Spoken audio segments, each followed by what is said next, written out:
Welcome back! Because what you've been calling love might not actually be love, it might be emotional intensity. And those two are not the same thing. There's a pattern many women fall into without realizing it. You meet someone and something about the connection feels strong. Not necessarily peaceful, not necessarily stable, but strong. You feel pulled in. You overthink. You replay conversations. You feel a high when they show interest and a drop when they don't. And somewhere in that emotional fluctuation, your mind starts assigning meaning. This must be love. But intensity is not love. Intensity is activation. It is your nervous system responding to unpredictability, not connection forming between two emotionally stable people. Intensity feels like love because it creates emotional spikes.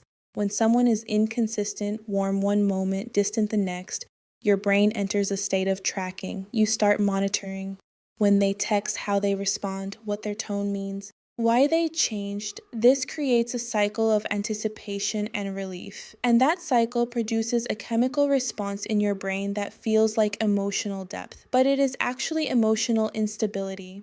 The more unpredictable someone is, the more your nervous system becomes engaged. Not because the connection is deeper, but because your system is trying to find safety inside inconsistency. Over time, you begin to build meaning around emotional highs. You remember the intense conversations, the sudden affection, the moments of closeness after distance. And you start to overlook the pattern that surrounds them. Confusion, inconsistency, emotional distance, uncertainty. But emotionally healthy connection does not rely on contrast to feel meaningful. It does not require absence to create value. It does not make you question where you stand. The truth is simple but uncomfortable. If love makes you anxious more than it makes you secure, it is not love, it is emotional activation. And activation is addictive because it feels alive even when it is unstable. One of the biggest emotional misunderstandings is this: if I feel a lot, it must be real. But feeling a lot is not proof of connection. It is often proof of emotional volatility. Real connection does not constantly push you into emotional extremes. It does not create confusion and call it chemistry. It creates consistency that allows attachment to form naturally. Intensity, on the other hand, thrives in uncertainty, and uncertainty keeps you emotionally engaged without giving you stability. When you encounter someone emotionally available, something unexpected can happen. It doesn't feel as exciting. There are no emotional spikes, no confusion, no guessing, and instead of feeling relief, you might feel a strange sense of boredom or doubt. But that response is not intuition, it is conditioning. Your nervous system has learned to associate love with activation, not peace, so calmness feels unfamiliar. And unfamiliarity gets misread as lack of chemistry, but in reality, it is the absence of emotional chaos. An absence of chaos is not lack of love, it is emotional regulation. The shift begins when you stop using intensity as a measurement of connection.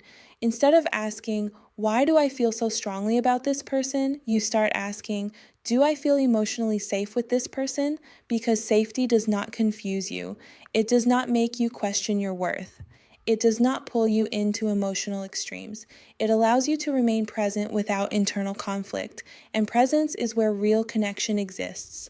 Not in chasing, not in guessing, not in emotional highs, but in consistency. At some point, you begin to see clearly you were not in love with the person, you were in love with the emotional pattern. The highs felt meaningful because the lows made them feel significant, but significance created by inconsistency is not love, it is emotional conditioning. And once you see that, your perception of love begins to change. You stop glorifying confusion, you stop romanticizing unpredictability, you stop interpreting anxiety as depth.